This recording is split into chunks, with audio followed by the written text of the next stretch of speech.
अस्सलामु अलैकुम वरहमतुल्लाहि वबरकातुहू।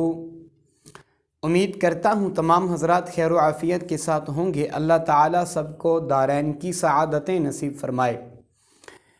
आज एक इस्लामी भाई ने सवाल किया है कि क्या सिर्फ़ नमाज फ़र्ज़ ही पढ़ लेना काफ़ी है या सुन्नतों का पढ़ना भी ज़रूरी है।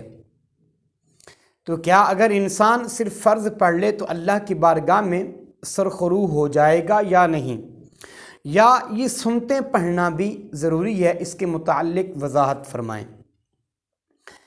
देखें, सबसे पहली बात यह है, अल्लाह जल्ल शानुहु ने अपने मुक़द्दस कुरान मजीद फ़ुरक़ान हमीद के अंदर वाज़े बयान फरमा दिया।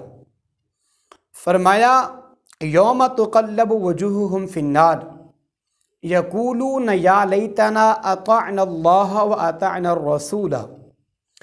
फरमाया, क़यामत वाले दिन कुछ ऐसे लोग होंगे जिनके चेहरों को जहन्नम की आग से जलाया जाएगा। तो उस वक़्त वो लोग ये कहेंगे कि या लैतना अताअनल्लाह व अताअनर रसूला, कि काश हम अल्लाह की भी इताअत करते और अल्लाह के रसूल की भी इताअत करते। तो ये आयत बैयिनात मुहद्दिसीन फरमाते हैं कि इस आयत से ये बात साबित हो रही है कि सिर्फ फ़र्ज़ पढ़ लेना ही काफ़ी नहीं है, फ़र्ज़ों के साथ साथ अल्लाह के नबी सल्लल्लाहु ताला अलैहि वसल्लम की इत्तिबा साथ की जाएगी। दूसरी मकाम पर अल्लाह ने फिर इरशाद फरमाया, वमा आताकुमुर रसूल फ़ख़ुज़ू वमा नहाकुम अन्हु। फरमाया, जो तुम्हें अल्लाह और उसका रसूल अता करे वो ले लो, जहाँ तुम्हें अल्लाह का रसूल मना करे वहाँ रुक जाओ। तो अल्लाह के रसूल सल्लल्लाहु ताला अलैहि वसल्लम ने हमें सुन्नतें पढ़ने का हुक्म इरशाद फरमाया, सुन्नतें ना पढ़ने का हुक्म नहीं दिया। अल्लाह के रसूल ने हमें सुन्नतें पढ़ने का हुक्म दिया, और फिर जो अल्लाह का नबी हुक्म फरमा दे उस पर अमल करना वाजिब का दर्जा रखता है, वो ज़रूरी होता है। अगर वो शख्स उस वाजिब को नहीं अदा करेगा तो इंसान गुनाहगार ठहरेगा। इसीलिए कुरान की सैकड़ों आयत ऐसी हैं जो इंसान को वाज़े तौर पे ये बताती हैं कि अल्लाह की इत्तिबा के बाद साथ साथ अल्लाह के रसूल सल्लल्लाहु ताला अलैहि वसल्लम की इत्तिबा करना भी लाजमी है। अगर कोई शख्स सिर्फ फ़र्ज़ पढ़ लेता है, सुन्नतें नहीं पढ़ता, सुन्नतें छोड़ देता है, तो वो उसके फ़र्ज़ तो हो गए, लेकिन वो इंसान अल्लाह के नबी की सुन्नतों को छोड़ने के बावजूद इंसान गुनहगार ठहरेगा।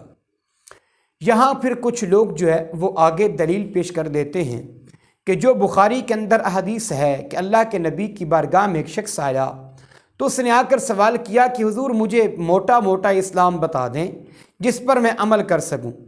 तो हुजूर ने फरमाया, तुम नमाज फ़र्ज़ पढ़ो और माह सियाम के रोज़े रखो।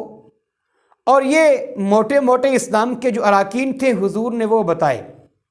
तो फिर कुछ लोग इस हदीस को सामने रखते हुए इससे इस्तदलाल करते हैं कि हदीस के अंदर तो अल्लाह के नबी ने सिर्फ फ़र्ज़ पढ़ने का हुक्म दिया था, सुन्नतों का हुक्म नहीं दिया।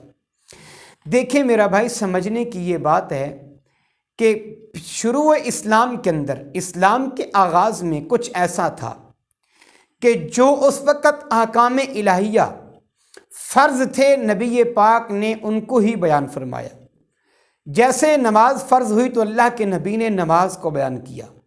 जिस तरह हज फ़र्ज़ हुई तो फिर अल्लाह के नबी ने हज को जो है वो उसकी तरगीब आगे अपनी उम्मत को दी। जो जो चीज़ इस्लाम के अंदर फ़र्ज़ होती गई अल्लाह के नबी उसी को बयान करते गए। फिर अल्लाह के नबी आने वाले शख्स के हालात को देखकर उसे इस्लाम बयान करते कि वो ये ना हो कि नया नया इस्लाम के अंदर दाखिल हो रहा है तो कहीं वो इस्लाम से बाज़न न हो जाए, इस्लाम से मुतनफ़िर ना हो जाए कि इस्लाम इतना भारी है कि मैं इस पर अमल कैसे कर पाऊँगा। इसलिए अल्लाह के नबी सल्लल्लाहु अलैहि वसल्लम उसके हालात को देख के उसे अपना दीन जो है उसके सामने पेश कर देते। तो अगर इस हदीस को सामने रख लिया जाए तो फिर और भी बहुत सारे ऐसे मकामात हैं جیسا کہ سنن ابو داود کے اندر حدیث ہے، اللہ کے نبی کی بارگاہ میں حضرت فضالہ عرض کرتے ہیں، یا رسول اللہ مجھے ایسا کامل عمل بتا دیجئے جو میں کروں تو جنت میں داخل ہو جاؤں۔ تو اللہ کے نبی نے ارشاد فرمایا کہ تم ایسے کرو، تم 2 نمازوں کا اہتمام کرو، اس پر پابندی کرو، تم جنت میں داخل ہو جاؤ گے۔ تو عرض کی آقا وہ کون کون سی نمازیں ہیں؟ اللہ کے نبی نے ارشاد فرمایا ایک عصر کی نماز اور صبح کی نماز، یہ 2 نمازوں کا خاص اہتمام کرو۔ تو پھر یہاں سے بھی استدلال کیا جا سکتا ہے کہ اللہ کے نبی نے 2 نمازوں کا ذکر کیا تو بقیہ پھر 3 نمازوں کو چھوڑ دینا چاہیے، کیونکہ ان 2 نمازوں کو رسول اللہ نے سامنے رکھ کے بیان کر دیا کہ جو ان کو پڑھے گا تو وہ جنت میں جائے گا۔ ایسا ہرگز نہیں ہے، یہ ایسا استدلال کرنا یہ غلط مبعث ہے اور یہ سنت مصطفیٰ سے انحراف کیا جا رہا ہے۔ اور مومن تو ہوتا ہی وہی ہے جو مصطفیٰ کریم کی سنت سے پیار کرتا ہے۔ اس کی دلیل یہ ہے کہ 5ویں پارے کے اندر اللہ کا فرمان موجود ہے، وَإِذَا قِيلَ لَهُمْ تَعَالَوْا إِلَىٰ مَا أَنزَلَ اللَّهُ وَإِلَى الرَّسُولِ رَأَيْتَ الْمُنَافِقِينَ يَصُدُّونَ عَنْكَ صُدُودًا۔ مومن کی یہ نشانی ہوگی کہ وہ اللہ کی طرف اور اللہ کے رسول کی طرف بھی آئے گا، اور منافق کی یہ نشانی ہوگی کہ وہ اللہ کی طرف تو آئے گا لیکن رسول اللہ کی طرف نہیں آئے گا۔ یہ سنت سے انحراف کرنا یہ ہمیشہ سے منافقین کا طریقہ آ رہا ہے، یہی ان کا طرز عمل رہا ہے۔ وہ رب کی طرف تو آتے تھے لیکن رسول اللہ کی اطاعت سے وہ انحراف کیا کرتے تھے۔ اسی لیے اللہ کے نبی نے سنتوں کا خود حکم دیا، جیسا کہ بخاری شریف کے اندر حدیث موجود ہے، حضرت امی عائشہ رضی اللہ تعالی عنہا ارشاد فرماتی ہیں کہ اللہ کے نبی نے ارشاد فرمایا کہ رکعت الفجر خیر من الدنیا وما فیہا۔ حضور نے فرمایا کہ یہ صبح کی جو 2 رکعت سنتیں ہیں دنیا کی ہر چیز سے مجھے زیادہ محبوب ہیں۔ اور حضرت عائشہ رضی اللہ تعالی عنہ ارشاد فرماتی ہیں، سنن ابو داود کے اندر حدیث ہے، اللہ کے نبی نے ارشاد فرمایا تمہیں یہ خوف ہو کہ تمہیں گھوڑے اپنے پاؤں سے روند ڈالیں گے لیکن پھر بھی تم سنت کو کبھی نہ چھوڑنا۔ تو میرے نبی نے تو یہاں تک کر کے سنت پہ اتنا پہرا دینے کا حکم فرمایا کہ تم نے سنت کو نہیں چھوڑنا۔ اگر کوئی یہ کہے کہ سنت کے علاوہ تم صرف فرض پڑھو تو نماز مکمل ہوگی، وہ شخص گمراہ ہے، وہ غلط مبعث سے کام لے رہا ہے، سنت مصطفیٰ سے انحراف کر رہا ہے، وہ منافقین کا طرز عمل اپنا رہا ہے۔ مومن ہوتا وہی ہے جو اللہ کی بھی اطاعت کرتا ہے، اللہ کے رسول کی بھی اطاعت کرتا ہے۔